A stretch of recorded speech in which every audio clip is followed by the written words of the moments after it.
자, 우리 함께 오늘 은혜 받으실 말씀 함께 보도록 하겠습니다. 사무엘상 17장 28절부터 보겠습니다. 사무엘상 17장 우리 28절부터 37절까지. 사무엘상 17장 28절부터 우리 37절까지. 우리 다윗 이야기를 계속하고 있는데 아마 다음 주까지 계속해야 될 것 같아요. 그 중간 이제 이야기입니다. 성경 본문은 우리 지난주처럼 함께 말씀을 들으면서 들어가면서 함께 읽어가도록 할 테니까 성경책을 이렇게 펴놓으시고 언제든지 읽으실 준비를 하고 계시면 되겠습니다. 하나님께서 다윗을 향해서 놀라운 계획을 갖고 계셨어요. 17장만 보더라도 어떤 놀라운 계획인가 하면 골리앗을 쓰러뜨리는, 골리앗을 죽이는 놀라운 계획을 갖고 계셨죠. 그런데 이 다윗이 그 하나님께서 그런 엄청난 계획을 갖고 계셨다는 것을 미리 알았을까요? 전혀 몰랐어요. 전혀 몰랐어요. 자기 앞에 이 어마어마한 미션이 있고 이 어마어마한 빅토리가 있을 줄 전혀 몰랐죠. 이 골리앗을 쓰러뜨리는 것을 계기로 이제 이스라엘의 최고 용사로 다윗이 등극하게 됩니다. 다윗이 한 일이란 뭐냐? 그냥 양을 돌보고 아버지 심부름하고 자기에게 맡겨진 일을 성실하게 한 거야. 그의 성실함, 그의 책임감, 그 얼마나 자기의 책임을 다했는가가 이제 우리 지난 시간에 잠깐 살펴봤는데 20절에 보면 다윗이 아침에 일찍이 일어나서 양을 양 지키는 자에게 맡기고, 이 맡기고라고 하는 말에 들어있단 말이죠. 아무렇게나 내버려 두지 않고 끝까지 마지막까지 책임지는 모습이에요. 22절에도 다윗이 자기의 짐을 짐 지키는 자의 손에 맡기고 군대로 달려가서 형들에게 문안하고, 형들 문안하는데 그게 이제 아버지 심부름이었죠. 그렇지만 역시 자기가 해야 될 것, 자기 몫을 잘 책임을 끝까지 감당했다라고 하는 그 내용이 여기 담겨져 있습니다. 다윗은 그런 사람이었단 말이죠. 그런 다윗을 하나님께서 점점 전쟁터로 인도하셔서 골리앗을 만나게 하십니다. 그를 점점점 골리앗과 가까워지는 그런 내용을 이제 우리 영화나 드라마로 보면요, 다윗의 모습 보여주고 그 다음에 전쟁터를 보여주고 다윗의 모습 보여주고 전쟁터를 보여주고 이거를 반복해 가면서 점점 하나님께서 다윗이 어떻게 골리앗을 만나게 되는지 아주 긴박스럽게 이렇게 진행을 해나가고 계십니다. 근데 왜 하나님께서 다윗을 선택하셔서 이렇게 놀라운 일을 행하시려고 하시나? 그게 다윗의 한 말에 나와 있어요. 다윗이 한 행동에 나타나 있어요. 다윗은 골리앗과 싸움을 준비하면서 그 다음에 골리앗과 싸우면서 하나님이 살아계시다라는 것을 증거합니다.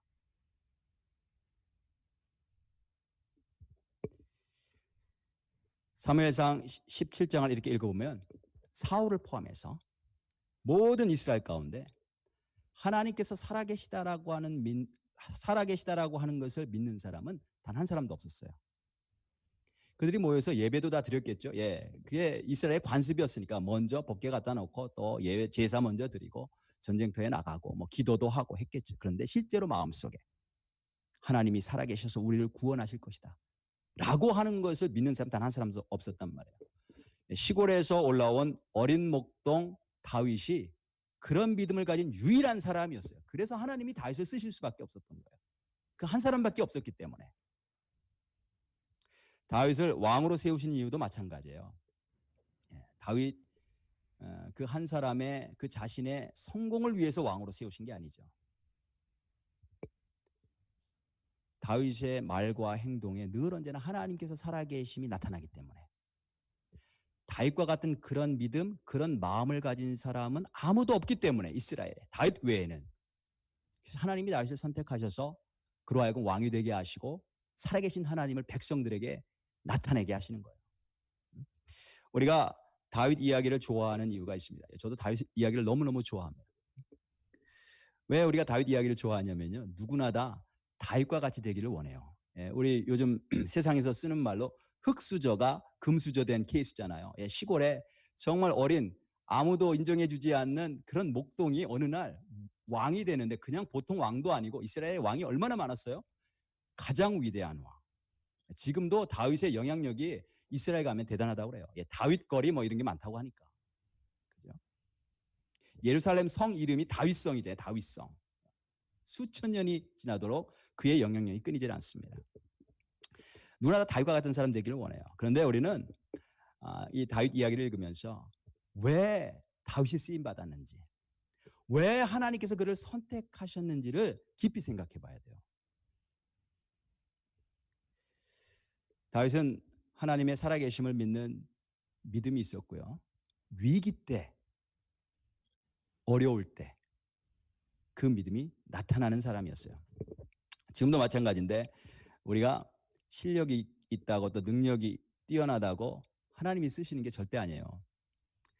물론 하나님이 그런 사람을 쓰시기는 하시죠. 예. 근데 쓰시다가 버리세요. 사울처럼. 그냥 하나님의 목적을 위해서 그냥 쓰시는 거예요. 막대기도 쓰시고 사단도 쓰시고 하나님의 선한 목적을 위해서. 근데 하나님이 쓰시되 기쁨으로 쓰시는 사람이 있습니다. 끝까지 하나님이 함께 하시는 사람이 있습니다. 어떤 사람이 그런 사람이냐? 그 마음에 하나님이 살아계심을 늘 언제나 의식하면서 그 하나님을 믿고 사는 사람입니다. 그런 사람을 향해서 하나님은 놀라운 계획을 갖고 계십니다. 다윗은 전혀 알지 못했던 계획, 양을 칠 때 전혀 알지도 못했던 계획, 골리앗을 쓰러뜨리고 나중에 그가 왕이 되는 그런 하나님의 계획을 그가 어떻게 알았겠어요? 하나님은 그런 계획을 갖고 계시다는 거죠. 그가 어떤 자리에 있든지 어떤 삶을 살든지 하나님이 살아계심을 믿는 그런 믿음, 그런 마음을 갖고 있는 사람, 하나님께서 늘 언제나 골리앗을 쓰러뜨리는 그런 승리를 통해서 살아계신 하나님을 나타내시는 그런 일을 이루실 줄로 믿습니다. 하나님의 자녀라면 누구나 다, 저도 마찬가지고 우리 사랑하는 성도님들도 마찬가지고 한 사람도 빠짐없이 이런 승리의 삶으로 우리를 인도하시는 줄로 믿습니다. 그리고 다윗처럼 이런 마음, 이런 믿음을 갖고 살아가도록 우리를 부르셨다고 믿습니다. 그렇죠? 그래서 우리 모두가 동일한 그런 소원을 갖고 살아가는데 이렇게 하나님을 진심으로 믿는 믿음을 가지고 우리가 살아가려고 할 때에 방해하는 세력들이 있어요. 방해하는 사람들이 있습니다. 그럼 오늘 본문을 통해서 한번 살펴볼 텐데요. 자, 먼저 28절 한번 보겠습니다. 사무엘상 17장 28절. 우리 다 함께 한 목소리로 한번 읽어보도록 하겠습니다. 시작. 큰형 엘리압이 다윗이 그 사람들에게 하는 말을 들은지라. 그가 다윗에게 노를 바라여 이르되 네가 어찌하여 이리로 내려왔느냐? 들에 있는 양들을 누구에게 맡겼느냐? 나는 내 교만과 내 마음의 완악함을 아노니 네가 전쟁을 구경하러 왔도다. 지금 다윗이 뭐라고 했었냐면 전쟁터에 형들 문안하러 왔다가 보니까 골리앗이 소리 지른 것을 들었단 말이에요. 살아계신 하나님의 군대를 모욕한다. 이거를 쓰러뜨리는 자에게 왕이 무엇을 해주기로 약속했느냐? 이제 이런 것들을 이제 사람들하고 서로 묻고 답변을 듣고 하는 그런 과정 가운데 지금 큰 형 엘리압이 나타나서 지금 이야기를 하는 내용이에요. 다윗은 앞으로 골리앗을 쓰러뜨릴 사람이에요. 하나님께서 그런 사명을 주셨고 그런 계획을 갖고 계세요. 근데 그 사명, 그 하나님의 계획을 막고 방해한 사람이 있었는데 첫 번째 사람이 누구냐? 놀랍게도 같은 식구 가운데 있었어요. 큰형 엘리압이었어요. 여기 보니까 노를 바라여 이런 말이 있어요. 노를 바라여. 분노했다는 거죠. 분노. 여러분 지금 노를 바라야 될 대상이 누구예요? 분노해야 될 대상이 누구예요? 살아계신 하나님의 군대를 모욕한 골리앗이잖아요. 아니 저놈이 우리 살아계신 하나님의 군대를 모욕해? 골리앗을 향해서 분노를 해야 되는데 그 골리앗을 향해서는 두려워서 도망치고 가장 나이가 어린 막내 동생에게 노를 바라는 거예요. 화를 퍼붓는 거죠 지금. 이게 좀 비겁한 사람의 전형적인 모습입니다. 힘이 센 사람들 앞에는 아무 말도 못하고 꼼짝도 못하고 자기보다 힘이 약한 사람을 그냥 억압하고. 여기 계속해서 보니까 노를 바라 이르되 네가 어찌하여 이리로 내려왔느냐? 들에 있는 양들을 누구에게 맡겼느냐? 이게 한국말로는 그렇게 표현되어 있는데 원래 히브리어에는 그냥 들에 있는 양들이 아니고요. 그 들에 있는 저 들에 있는 아주 적은 양들은 누구에게 맡겼느냐 이런 뜻이에요. 저 들에 있는 무슨 말이냐면 여기와는 너는 여기와 상관이 없는 사람이라는 거죠. 너 상관도 없는 애가 여기 와서 왜 상관이냐? 참견이냐? 이제 이런 얘기예요. 저 들에 있는 너는 저기가 있어야 될 애야. 여기는 너 같은 어린아이가 끼일 곳이 아니라는 거예요. 그다음에 그 양들도 뭐라고 표현하냐면 적은 양들. 하찮은 일이나 하는 그런 사람이라는 거죠. 지금 뭐냐면 이 엘리압이 이제 다윗의 길을 막는데 이제 무시하는 거예요. 무시. 너 아무것도 아닌 게 뭐 일을 하려고 해. 이런 거예요. 그 다음에 또 뭐라고 얘기를 해요? 나는 내 교만과 내 마음의 완악함을 아노니 내가 전쟁을 구경하러 왔다. 내 교만과 마음의 완악함을 안다. 실제로 마음을 아시는 분은 하나님이세요. 하나님이 엘리압을 버리셨다 이렇게 말씀하셨어요. 왜 버리셨는가 하면 엘리압의 마음을 아셨기 때문에 그의 마음이 교만하고 악한 거죠. 실제로 교만하고 완악한 사람, 그 마음을 가진 사람은 엘리압이었어요. 그렇죠? 여기 그 엘리압이 다윗의 같은 동생인데, 같은 식구인데, 그렇죠? 그 무시하고 비난을 합니다. 그래서 그 마음에는 시기와 질투가 가득 차 있기 때문에 그래요. 그리고 교만이 가득 차 있다는 것을 우리가 볼 수가 있어요. 만일 그 안에 선한 마음이 있다면, 야, 그 위험한 전쟁터에 형들을 위해서 그 먼 길을 먹을 걸 가지고 막내가 왔어요. 얼마나 고맙겠어요. 야, 여기 위험하니까 너 몸 조심해야 된다. 고맙다. 이렇게 위로해야 될 거 아니에요.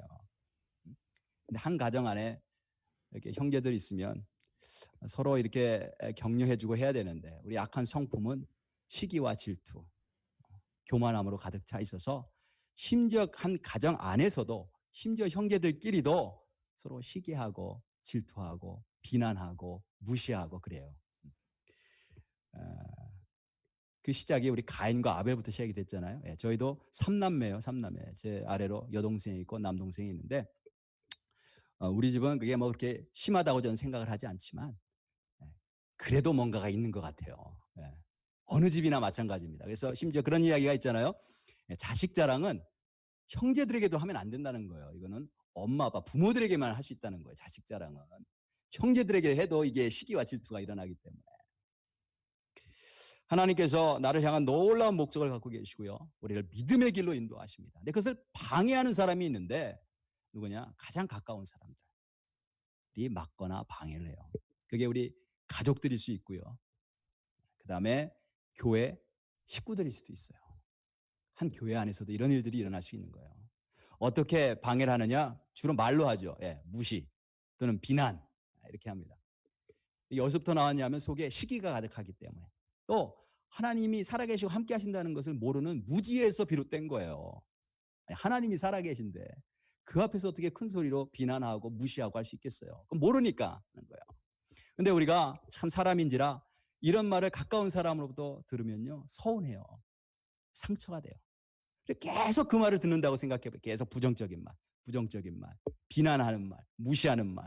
그러면 자존감이 정말 사라지고 좌절되고 내 안에 상처가 가시가 돼버리죠. 그런 것을 발견합니다. 자, 이런 상황이 있을 때 우리가 어떻게 대응하고 반응해야 되는가? 여기 보니까 다윗이 그렇게 무시하고 비난하고 분노하는 그 엘리압에게 어떻게 반응했는지를 한번 보겠습니다. 29절 보니까 다윗이 이르되 내가 무엇을 하였나이까 어찌 이유가 없으리까 하고 돌아서서 다른 사람을 향하여 전과 같이 말하며 백성이 전과 같이 대답하니라. 여기 어찌 이유가 없으리까 이런 말을 했는데 다윗이 이게 번역이 어려워요. 번역에 논란이 있고 학자들마다 번역이 조금씩 달라요. 원래는 이제 이렇게 해도 번역할 수 있는 거죠. 그냥 말 한마디도 못합니까? 이런 뜻이에요. 말 한마디도 못합니까? 형에게. 또 어떤 뜻도 되냐면 이게 제 해석인데 저는 제 해석이 맞다고 봅니다. 뭐냐면 Isn't he a matter? 영어로 하면요. Isn't he a matter? 그가 지금 문제가 되는 거 아닙니까? 문제는 그 아닙니까? 그 사람 아닙니까? 그 사람 여기 누구예요? 골리앗. 지금 우리가 신경 써야 되고 지금 우리가 분노해야 되고 지금 우리가 해결해야 될 문제는 내 말이 아니고 저기 서 있는 골리앗 아닙니까? 그러니까 그가 돌아서서 그죠? 그 형부터 돌아서서 이제 뭐 속된 말로 말하면 무시를 하는 건데 하고 돌아서서 원래 문제의 포커스를 맞춥니다. 다윗이 엘리압의 무시와 방해를 받았을 때 그가 어떻게 했는가? 그가 초점을 잃지 않았어요. 가장 중요한 게 이 순간에 무엇인가? 초점을 잃지 않았단 말이죠. 지금 초점은 뭐냐면 살아계신 하나님의 군대가 모욕을 당하는 거예요. 그게 중요한 거예요. 그게 핵심인 거예요. 그래서 다윗은 큰형이 자기를 맞고 무시하고 비난하는 것에 마음을 두지 않았어요. 하나님을 위한 일에 집중합니다. 하나님이 원하시는 것. 거기에 집중하는 모습을 봐요. 여러분, 제가 목회하면서 정말 절실하게 깨닫는 게 있는데 그게 뭐냐면요.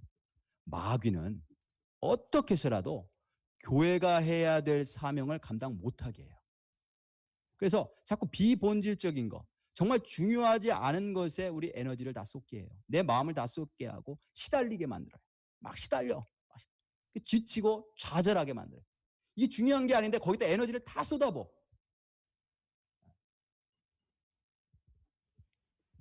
우리가 초점을 잃지 말아야 돼요. 초점. 하나님 원하시는 게 뭔가. 여러분 지금 코비드 19 사태가 상황이 계속 진행이 되는데 제가 나중에 한번 자세히 말씀드리겠지만 이 상황에서 우리가 초점 잃지 말아야 돼요. 교회는 하나님을 증거하도록 세우신 그런 하나님 그리스도의 몸이에요. 그죠? 그러면 우리가 어디에 초점을 맞춰야 되냐면 이 상황에서 우리가 그냥 왜 이런 상황이 계속 진행이 될까 불평하고 불만하는 게 아니고 이 상황에서 우리가 어떻게 복음을 전하지? 우리 교회가 어떻게 하면 이 상황에서 효과적으로 예수 그리스도의 복음을 전할 수 있을까? 어쩌면 우리가 이런 믿음을 갖고요. 이 하나님의 뜻에 초점을 맞추면 이전보다 훨씬 더 효과적인 방법이 있을 수가 있어요. 하나님이 역사하시면. 지금 뭐 만나지도 못하는데 어떻게 복음을 전해? 안 돼. 마귀의 말. 어떻게 해서도 우리의 초점을 흐리려고 하는 말이죠. 우리가 초점을 잃지 말아야 되고요. 별의별 말을 다 들을 수 있어요. 뭐 무시하는 말, 비난하는 말, 이런 말 들으면 자꾸 위축되고 내 사명을 잃어버리게 되죠. 근데 그런 상황이 올 때 우리가 초점을 잃지 않기 위해서는 어떻게 해야 되냐면 우리가 평소에 살아계신 하나님을 의식하는 삶을 살아야 돼요. 하나님 나에게 뭐라고 말씀하시나? 하나님의 뜻은 무엇인가? 그래서 큐티가 굉장히 중요한 거예요. 날마다 하나님 말씀 앞에 서는. 오늘 우리 건축위원회 발표했는데요. 굉장히 중요한 사명이죠. 굉장히 중요한 사명. 근데 앞으로 많은 방해가 있을 거예요. 아니 네가 어떻게 거기 가 있냐? 이런 말부터 시작해서 예? 어떻게 당신이 거기 갈 수 있지? 초점을 잃지 말아야 돼요. 초점. 하나님이 나에게 주신 사명. 내가 해야 될 사명. 그죠? 우리 가정도 마찬가지인데 믿음의 길이 있어요. 하나님께서 나를 선택하시고 믿음의 사람으로 세우시고 하나님을 의식하게 하시고 하나님이 나는 모르지만 다윗이 앞에 골리앗을 쓰러뜨릴 걸 몰랐던 것처럼 내 앞에 놀라운 일을 계획하고 계신 거. 그 일이 있을 수가 있단 말이죠. 마귀는 어떻게 해서도 막으려고 하는데 그 가정 안에서부터 우리를 낙담케 하는 일이 있을 수 있다는 것을 늘 언제나 아시고 우리가 주님께 초점을 맞출 수 있길 바랍니다. 예수님도 사역하실 때 누가 쫓아다녔어요? 그 형제들이 귀신 들렸다고 예수님 잡아가려고 쫓아다녔잖아요. 그런 일들이 있단 말이죠. 자, 먼저 여기 보니까 엘리압이 무시하고 비난하는 말로 막았어요. 그때 어떻게 다윗이 대응했는가? 하나님께서 내게 주신 초점을 잃지 않았단 말이죠. 나에게 주신 사명이 있다. 하나님 바라보는 거. 잃지 않았어요. 두 번째, 그 다음에 이제 사울을 만나게 됩니다. 우리 31절 보겠습니다. 31절. 어떤 사람이 다윗이 한 말을 듣고 그것을 사울에게 전하였으므로 사울이 다윗을 부른지라. 여기 보니까 한글말 성경은 이렇게 번역이 되어 있죠. 어떤 사람이 다윗이 한 말을 듣고 그것을 사울에게 전했다. 이렇게 번역이 되는데 원래는 어떻게 표현되어 있냐면 다윗이 한 말이 사울에게 들려졌다는 거예요. 다윗이 한 말이 사람들에게 들려졌다는 거예요. 이렇게 수동태로 이렇게 쓰였습니다. 수동태. 들려졌다. 이거를 조금 어려운 말로 divine passive라고 부릅니다. divine passive. 뭐냐면 하나님께서 하신 일이라는 거죠. 예를 들어 이런 거예요. 내가 막 병이 들어서 아파요. 근데 막 기도했더니 하나님이 내 병을 낫게 하셨어요. 근데 이걸 우리가 두 가지로 표현할 수가 있어요. 하나는 하나님이 내 병을 낫게 하셨다. 그러면 이 능동적으로 표현하는 거예요. 능동적, 능동태. 하나님이 내 병을 낫게 하셨다. 그 다음에 수동적으로도 표현할 수가 있어요. 내 병이 치유받았어. 이렇게요. 내 병이 치유받았습니다. 수동태거든요. 누가 치유하셨어요? 하나님이 하셨다는 거예요. 하나님이. 그래서 이 디바인 패시브, 이 하나님이 하셨다라는 것을 수동태로 표현하는 게 굉장히 중요해요. 다윗이 한 말이 들려졌다는 거예요. 사람들에게. 누가 하신 거예요? 하나님께서. 하나님께서 전하게 하신 거예요. 하나님께서 다윗의 말을 전달하셔서 사울의 귀에게까지 들어가게 하셨어요. 우리가 믿음의 말을 해야 됩니다. 믿음의 말. 하나님이 살아계심을 믿고 말하는 말. 그냥 말을 함부로 막 이렇게 하면 안 돼요. 하나님이 살아계심을 믿고 말하는. 하나님은 그 말을 사용하세요. 지금 다윗은 군인도 아니고요. 어린 소년인데 그가 믿음의 말을 했을 때 하나님이 그 말을 전파하시고 사용하십니다. 자, 이제 다윗이 나가서 내가 싸우겠습니다. 이제 사울을 만나서 신청을 하죠. 32절에 보니까 다윗이 사울에게 말하되 그로 말미암아 사람이 낙담하지 말 것이라 주의 종이 가서 저 블레셋 사람과 싸우리이다. 제가 싸우겠습니다. 그때 이제 사울의 반응이 33절인데 여기 보세요. 뭐라고 얘기하나? 사울이 다윗에게 이르되 내가 가서 저 블레셋 사람과 싸울 수 없으리니 너는 소년이요 그는 어려서부터 용사입니다. 자, 사울의 반응이 뭐예요? 너 못 간다는 거죠. 너 못 가. 넌 싸울 수 없어. 자, 이 사울은 이스라엘 최고 용사예요. 가장 잘 싸우는 사람이 누구냐 이 당시에? 사울이었어요. 사울. 최고 용사. 그러면 최고 전문가죠. 싸움에 대해서는 전문가. 여러분 전문가는 딱 보면 압니다. 그죠? 누가 이길지. 예? 전문가인데 다윗과 골리앗과 딱 나가서 싸우면 누가 이길까? 딱 보면 아는 거죠. 그게 전문가예요. 딱 보면 아는 게. 최고 전문가. 그 다음에 사울은 왕이었어요. 최고 권위자. 그의 결정이 중요해요. 그래서 다윗이 자꾸 왕이 무엇라고 말했는지를 자꾸 확인하는 거예요. 왜냐하면 자기가 나가서 싸우고 싶은데 자기 마음대로 하려고 하지 않았어요. 다윗은. 왕의 제가를 받아야 되는 거죠. 왕의 허락을 받아야 되니까. 그게 최고 권위자니까.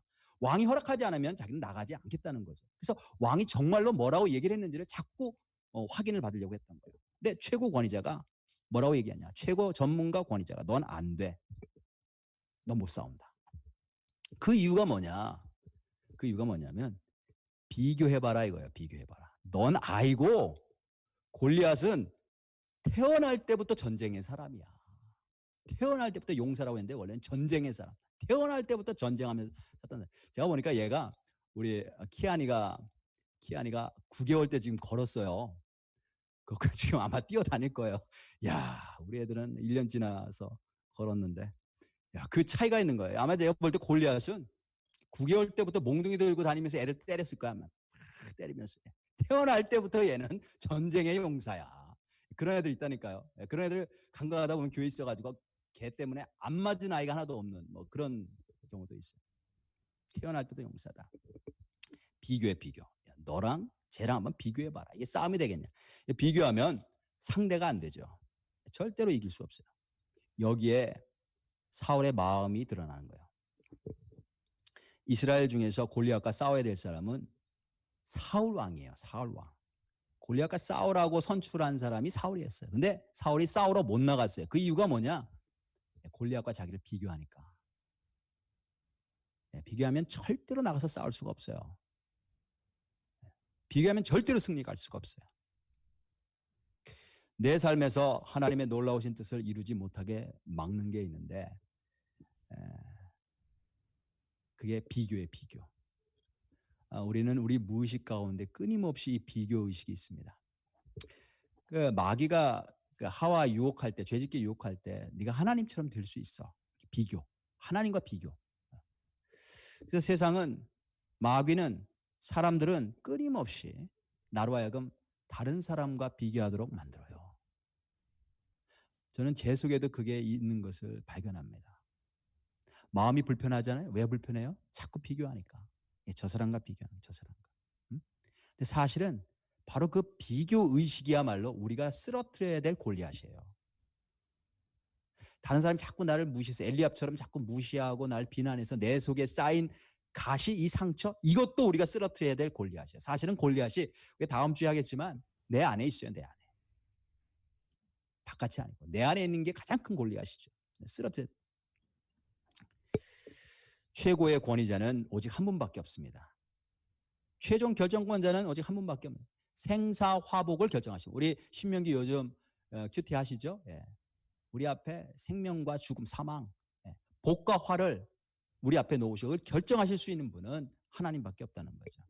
우리가 그거를 믿고 하나님만 의식할 때 우리가 승리할 수 있습니다. 하나님이 주신 그 사명을 우리가 감당할 수 있는 거예요. 다윗은 자, 지금 세상의 전문가 최고의 권위자인 사울 왕의 말을 듣고, 사울의 말을 듣고 그가 어떻게 반응했는가? 이제 그 반응을 볼 텐데요. 정말 하나님만 내 삶의 유일한 권위자가 되신다. 유일한 주권자가 되신다. 이걸 늘 의식하면서 사는 사람은 어떤 사람인가?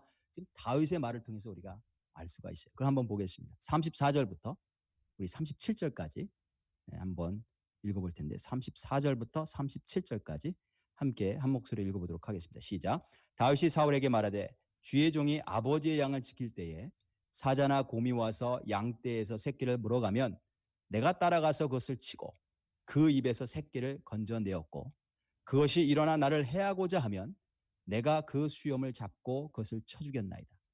주의 종이 사자와 곰도 쳤은즉 살아계시는 하나님의 군대를 모욕한 이 할례받지 않은 블레셋 사람 이리이까 그가 그 짐승의 하나와 같이 되리이다.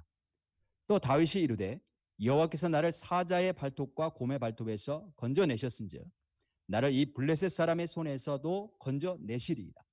사울이 다윗에게 이르되 가라 여호와께서 너와 함께 계시기를 원하노라. 자, 지금 다윗이 뭘 해요? 옛날 얘기예요. 과거 얘기. 옛날에 과거에 어떤 일이 있었느냐? 사자와 곰과 싸웠는데 하나님의 도우심으로 그걸 이겼다는 거죠. 그 이야기를 합니다. 그러면 우리도 하나님의 도우심을 체험한 적이 있죠? 과거에 우리 삶 가운데 하나님이 역사하신 것을 틀림없이 체험했어요. 다윗도 똑같이 우리랑 똑같아요. 똑같이 하나님의 놀라운 역사를 체험했는데 그 하나님의 놀라운 역사를 체험하면서 다윗이 달랐던 점은 뭐냐면 다른 사람과 하나님이 어떤 분이신지를 제대로 이해했다는 거죠. 자, 이 다윗의 논리는 이거예요. 다윗의 논리는 굉장히 간단한데 사자곰과 골리앗은 똑같다는 거예요. 똑같다. 사자곰과 골리앗은 똑같다. 자, 한번 따라해 보시겠어요? 각자 계신 자리에서. 똑같다. 다시 한번요. 똑같다. 똑같아요. 뭐가 똑같냐? 세 가지가 똑같은데 첫 번째 작은 일이나 큰 일이나 똑같다는 거죠. 사자와 곰을 이겼어요. 그거는 작은 일이에요? 큰 일이에요? 그건 작은 일이에요. 골리앗. 이건 뭐 작은 거예요? 큰 거예요? 이건 큰 거예요. 근데 원리가 똑같다는 거예요. 원리. 작은 일이나 큰 일이나 그 원리는 똑같다. 내가 그 짐승들도 죽였으니까 골리앗도 죽일 수 있다는 거죠. 이런 작은 일이나 큰 일이나 원리가 똑같습니다. 그래서 성경에서 그걸 반복해서 말씀하시는데 작은 일에 충성한 사람에게 하나님께서 큰 일도 맡기시는 거예요. 왜냐하면 원리가 똑같기 때문에. 그러니까 내가 지금 하나님께서 주신 일이 무엇이든지 간에 거기에 충성하는 게 정말 중요해요. 그 원리가 똑같기 때문에. 그냥 있는 자리에서 하나님 바라보면서 충성하는 거죠. 작은 일. 두 번째 뭐가 똑같으냐?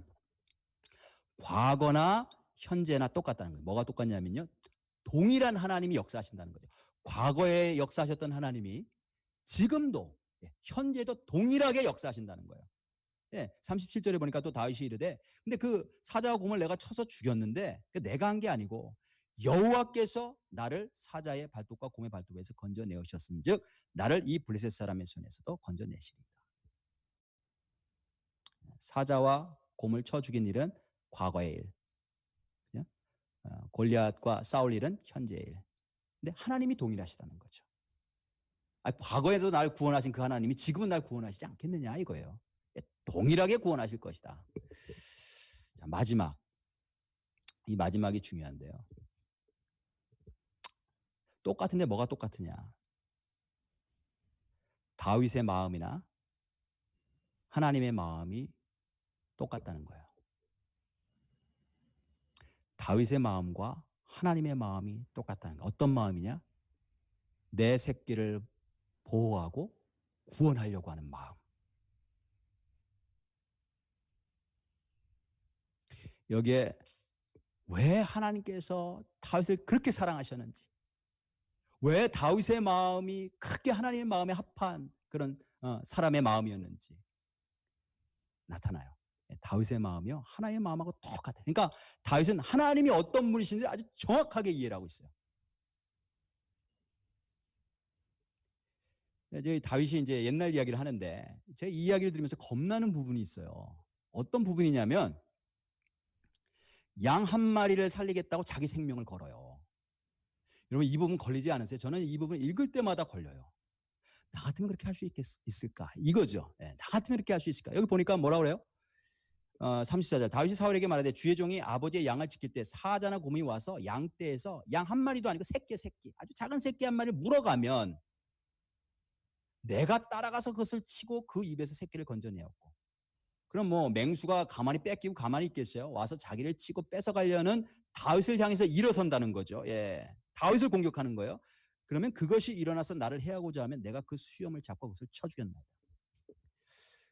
저는 이 부분이 제일 겁나는 부분인데, 뭐냐면 어떻게 양 새끼 한 마리를 살리겠다고 자기 생명을 거나. 여러분, 목동이 실제로 그렇게 할 수 있겠어요? 그러면 우리 같으면 어떻게 하겠어요? 보통 곰이나 사자가 나타났어요. 정말로 실제로 곰과 사자가 이런. 그래서 양 새끼 한 마리를 채가지고 도망가.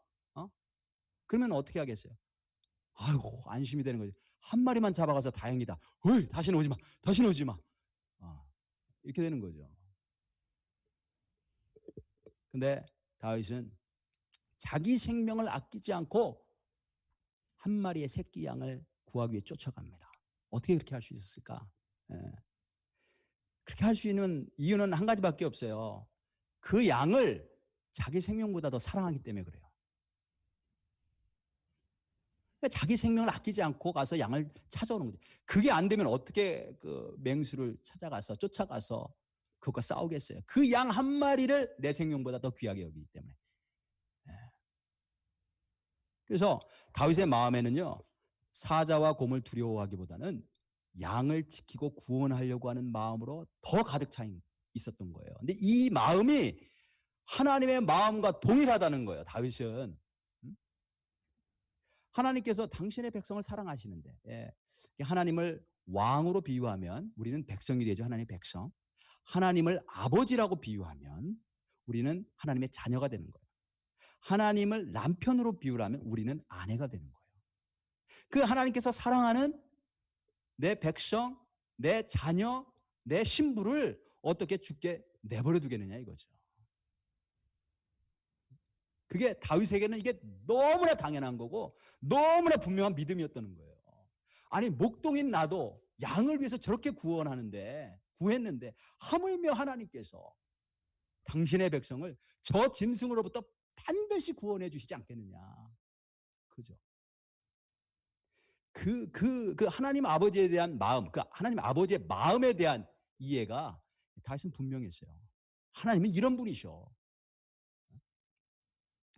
사울은 이스라엘 백성의 생명을 지키도록 왕이 됐어요. 근데 하나님 아버지의 이 마음을 몰랐던 거죠. 하나님의 마음을 몰랐던 거예요. 그러니까 두려움에 휩싸이는 거예요. 자, 사울은 과거에 뭐 비슷한 사건이 없었을까요? 있었죠. 예. 이전에 보면요, 암몬과 싸웁니다. 암몬. 이전에 보면 블레셋과 싸워요. 똑같은 블레셋. 근데 이 사울이 싸운 이 전쟁은요, 이 다윗이 싸웠던 사자 곰과의 싸움과는 비교할 수 없을 만큼 어마어마한 전쟁이었죠. 사울은 훨씬 더 큰 경험을 했어요. 하나님이 얼마나 놀랍도록 당신의 백성을 구원하시는가. 근데 사울은 하나님께서 왜 하나님의 백성들을 구원하셨는지 그 이유를 깨닫지 못하는 거예요. 하나님은 결코 당신의 백성을 그냥 죽도록 내버려 두시지 않는다는 거죠. 여러분, 우리 모두가 다 과거에 하나님께서 도우시고 우리를 구원하신 그런 역사를 다 경험하셨는 줄로 믿습니다. 그렇죠? 그때 역사하신 하나님이, 과거 역사하신 하나님이 지금도 역사하세요. 과거의 작은 일에 하나님을 경험했다면 그 하나님이 동일하게 지금 만난 큰 문제도 하나님께서 이기게 하실 거예요. 역사하실 거예요. 근데 여기서 더 나가서 더 중요한 게 뭐냐면 이런 사건을 우리가 경험할 때에 우리가 하나님의 마음을 깨달아야 돼요. 하나님께서 왜 날 도와주셨지? 내가 기도 열심히 해서? 내가 불쌍해서? 하나님이 왜 나를 도와주셨지? 다윗은요, 양 한 마리를 귀하게 여기고 끝까지 자기 생명도 아끼지 않고 쫓아가서 구원했어요. 하나님은 죄인인 나를 귀하게 여기셨어요. 양은 이너센트한 애니멀이에요. 예. 우리는 이너센트하지 않죠. 우리는 죄로 뒤범벅이 된 죄인이에요. 그럼에도 불구하고 하나님께서 우리를 귀하게 여기시고 우리를 사랑하셔서 나를 살리기 위해서 당신의 아들의 생명을 아끼지 않고 내어주시면서 우리를 구원하신 분이세요. 그분이 지금도 살아계셔서 나와 함께 하시는 거죠. 나를 구원하시기 위해서 내가 죄인이었을 때에 당신의 아들의 생명도 아끼지 않고 내어주시고 나를 구원하신 그분께서 하나님의 자녀가 된 나를 지금도 동일한 은혜와 사랑으로 붙잡아 주시고 나를 위해 일하시지 않겠는가? 나를 위해 싸우시지 않겠는가? 하나님 아버지의 마음이죠. 여러분 십자가 사건과 지금 내가 처한 이 문제는 똑같습니다. 아까 우리가 반복했죠? 똑같다. 똑같아. 십자가 사건. 내가 지금 처한 이 문제. 하나님 아버지의 마음 똑같습니다.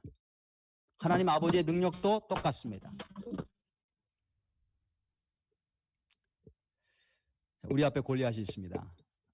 골리앗 자체만으로도 우리가 두렵게 하는 일임에 분명합니다. 우리가 믿음이 없다면 거기에다가 가장 가까운 가족인 엘리압이 나를 무시하고 비난할 때가 얼마나 많아요.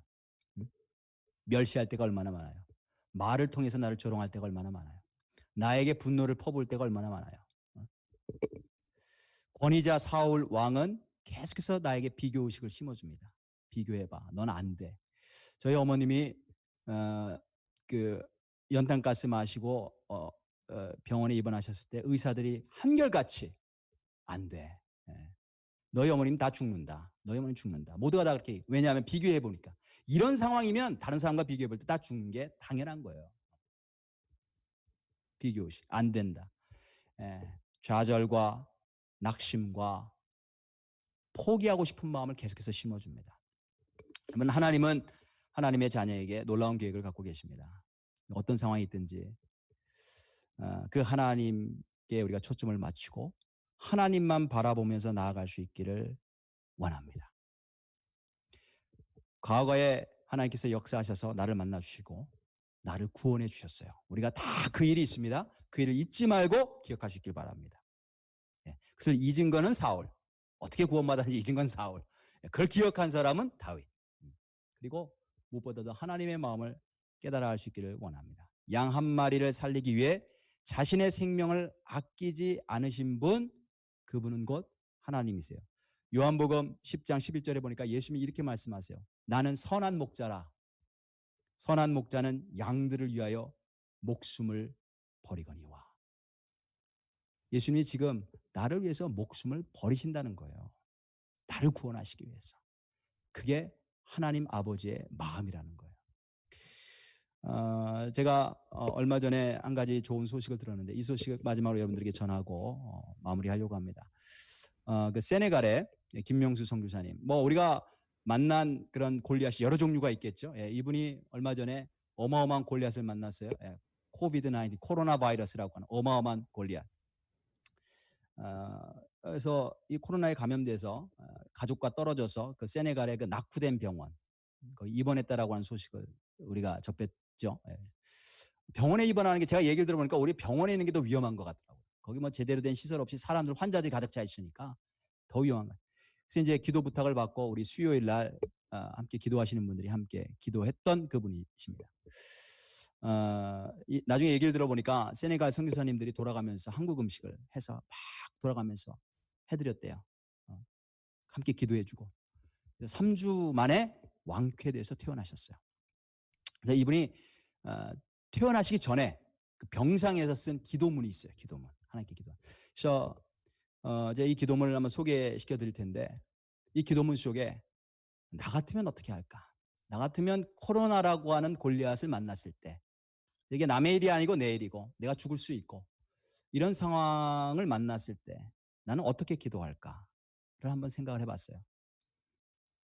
이번 기도문 가운데에 하나님의 마음, 그다음에 양떼를 생각하는 마음이 스며들어 있기 때문에 제가 소개시켜드리고 예배를 마치려고 합니다. 자, 이렇게 기도하셨어요. 병상에서. 주여, 기왕이면 선교사가 걸려 감사합니다. 코로나로 복음을 전하는 것은 이미 막혔으니 시간이 남는 선교사가 걸려 감사할 뿐입니다. 오히려 사업을 하는 교민이 걸렸다면 그 사업체에 큰 어려움이 있을 테니까요. 기왕이면 세네갈에 있는 선교사가 걸려 감사합니다. 이곳의 의술과 시설이 한국보다는 훨씬 낙후되었지만 그래도 주변의 감비아나 말리, 기네비사우 같은 나라들보다는 의료 환경이 더 좋아 치료를 받을 수 있으니 정말 감사한 일이죠. 그러니까 다른 나라에 있는 선교사들이 걸리지 않고 자기가 걸린 게 감사하다는 거예요. 주여, 기왕이면 외로운 선교사가 코로나에 걸려 감사합니다. 주님만 바라본다 하면서도 늘 이방인이 될 수밖에 없는 아프리카 땅에서 홀로 외로울 때가 종종 있고, 혹 친구들은 나를 잊고 있겠지 라고 체념 비슷하게 살아가기도 하는데, 이번 코로나로 인해 사람들이 다시 한번 나를 기억하며 기도하기에 나는 혼자가 아니며 결코 외롭지 않은 선교사라는 사실에 감사할 뿐입니다. 주여, 기왕이면 연고자가 거의 없는 자가 코로나에 걸리게 된 것을 감사드립니다. 여기 연고자란 여기 유스 친구들이 있어서 설명드리는데 those who doesn't have any relatives. Okay? 그래서 연고자예요. Those who do not have any relatives. 양가 일가 친척들 중에서 그리스도인들이 거의 없는 상황이라 영적으로 무연고자 같지만 그래도 이번 일을 통해 같은 그리스도인이라는 사실 하나만으로 우리를 위해 기도하고 도움의 손길을 펴서 위로해 주시는 분들이 계시다는 사실을 확인할 수 있기에 나는 무연고자가 아니라는 사실을 확인할 수 있어 감사할 뿐입니다. 주여, 이 고통의 자리에서 속히 벗어나게 하소서. 그러나 저의 고통을 마지막으로 우리 아프리카 선교사들 중에 더 코로나 확진자가 나오지 않기를 간절히 기도할 뿐입니다. 자, 여러분들은 골리앗을 만나서 어떤 기도를 드리고 계신가요? 여러분들 마음속에 있는 하나님은 어떤 분이신가요? 우리 모든 아픔을 알고 계시고 우리 모든 형편을 알고 계시고 우리를 구원하시기 위해 당신의 생명도 아끼지 않고 달려오셔서 반드시 우리를 구원해내시고 승리케 하시는 하나님이신 것을 다시 한번 믿으시기를 주님의 이름으로 축복합니다. 우리 함께 오늘 말씀 생각하면서 우리 찬양하도록 하겠습니다.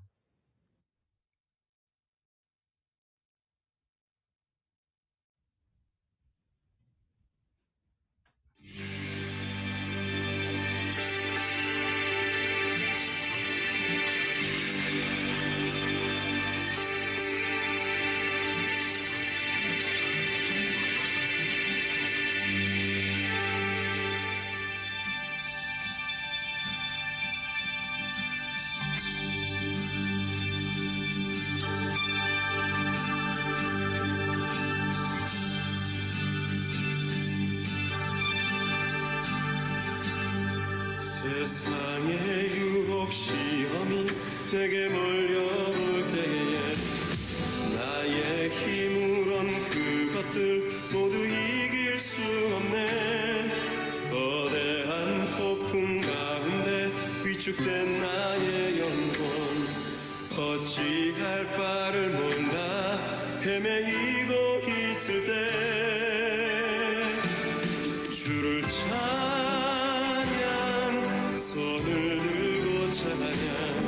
전쟁은 나에게 속한 것 아니니 주를 찬양.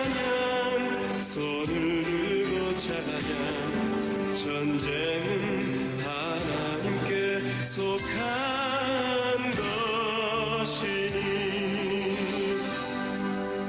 거짓과 속임수로 가득 찬 세상에서 어디로 갈지 몰라 머뭇거리고 있네.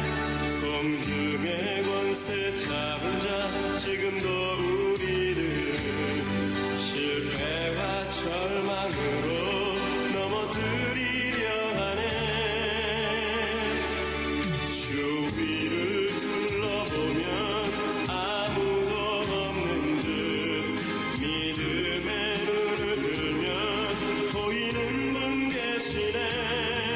지금도 내 안에서 역사하고 계시는 사망과 어둠의 권세 물리치신 예수님.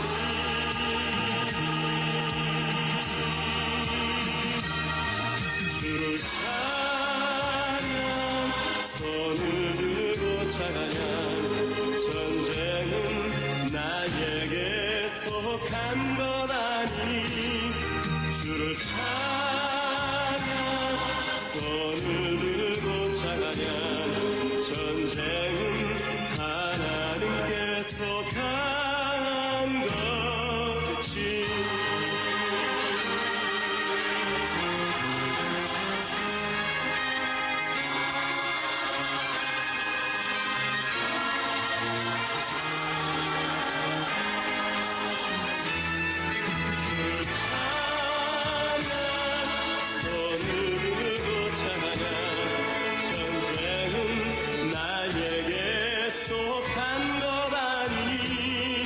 주를 찬양 손을 들고 찬양. 전쟁은 하나님께 속한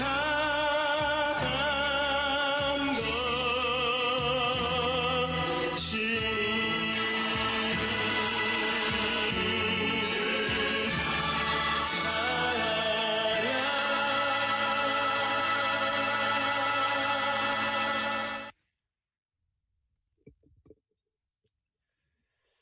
우리 함께 기도하도록 하겠습니다. 하나님께서 우리를 하나님의 자녀로 특별히 선택하셨습니다. 우리를 구원하시기 위해서 예수님께서 이 땅에 오셔서 단 한 영혼도 놓치지 아니하시고 구원하시기 위해서 우리를 마귀의 손에서 이끌어내시고 새로운 생명을 허락해 주셨습니다. 예수님께서 우리를 구원하시기 위해 당신의 생명을 버리셨다는 사실을 우리가 잊지 않도록 도와주옵소서. 이 놀라운 은혜를 우리가 입었고 이 놀라운 사실을 우리가 경험했는데 하나님의 마음이 어떤 마음인지 늘 언제나 기억하며 살아갈 수 있도록 인도하시옵소서. 세상은 끊임없이 우리를 조롱하기도 하고 무시하기도 하고 비난하기도 하고 우리에게 분노를 퍼붓기도 하고 우리를 비교하는 의식으로 비교하는 삶으로 이끌어가려고 합니다. 그래서 우리가 초점을 잃어버릴 때가 너무나 많습니다. 우리가 어떠한 상황에 있든지 하나님, 살아계신 하나님을 바라보게 하시고 나는 알지 못하는 정말 하나님을 드러내게 하실 수 있는 하나님을 드러내기 위하여 준비하신 계획과 사명이 있음을 믿음으로 믿고 주님을 바라보며 나아갈 수 있도록 인도하여 주옵소서. 나를 죽음에서 구원해내신 그 하나님께서 지금 현재 있는 이 상황 속에서 나를 구원하시지 않겠는가? 그 믿음이 자연스럽게 하시고 당연하게 하시고 믿음으로 선포하며 나갈 수 있는 당신의 자녀들의 삶이 될 수 있도록 축복하여 주옵소서.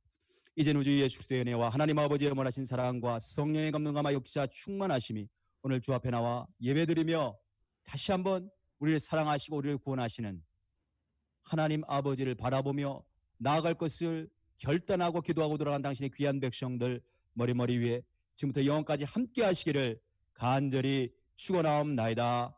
아멘. 자, 우리